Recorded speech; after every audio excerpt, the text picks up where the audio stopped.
In Nashville on WCOL. What have you been up to lately, dude? Man, I don't know. Just hanging out. Recording a new album. And the last time we talked to you, you said you think it's like the best album you've ever done. Yeah.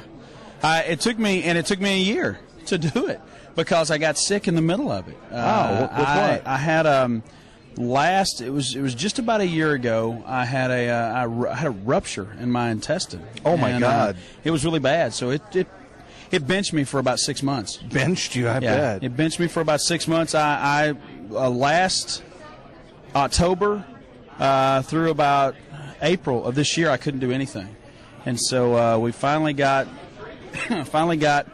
all the surgeries out of the way and really got back involved. So now I'm doing great. I mean, I feel great.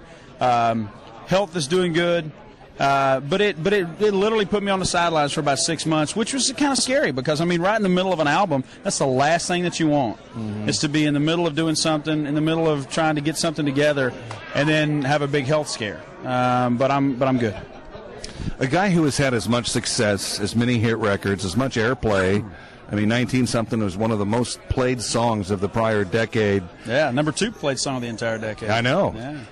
Doesn't it make you anxious to get that back again and regenerate that, get your career to the point to where it was? Absolutely. You know, I mean, that's why a lot of people like to guesstimate at why you're doing something or why you haven't done this or why you haven't done that. And honest to God, it's truly just been a calculated effort to get the music right again, to get everything in the right place, and to make that launch. And that's honestly, that's the neatest thing in the world when you can step back and look at it. But from the other perspective, people are going, why aren't you doing this? Why aren't you doing that?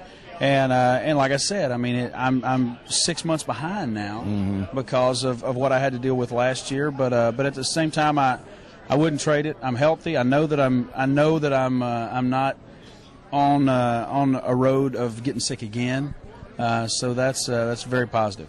How has your game plan changed with the internet and downloading music and that sort of thing? Because, when 19-something was a smash hit, they weren't really doing what they're doing now with the tweeting and the Facebook and that sort of thing. And so digital downloads for singles. Right. You know, what we've tried to do, and I've tried to do this throughout my entire career, is always be engaging to the fan.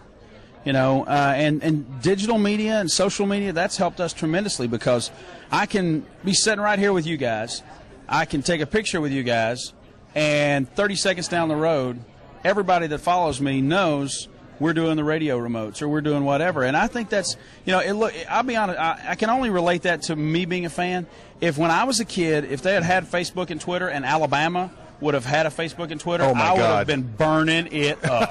I would have definitely been following. So I think it's important. I mean, I love it.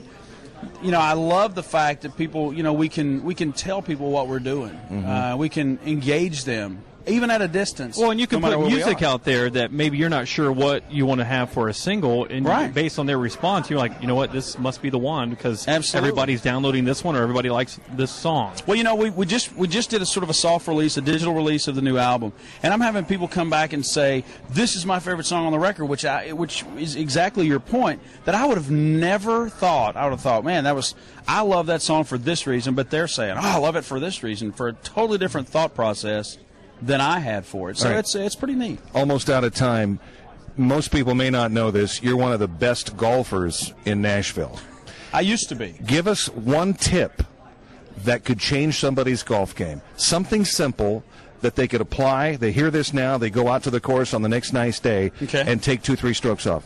Stop wearing golf shoes, wear flip-flops, and don't overswing.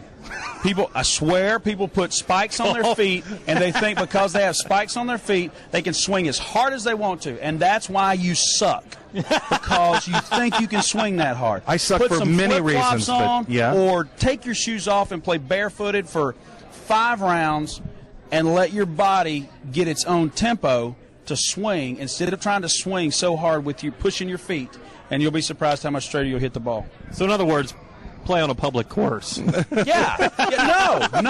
Go to Augusta National and tell them that you want to play in flip-flops and watch them laugh. And say, Mark Wills told me I could. Right. No, don't use my name when you're at Augusta and you're telling Good seeing you again, buddy. Mark Wills from the CMAs in Nashville.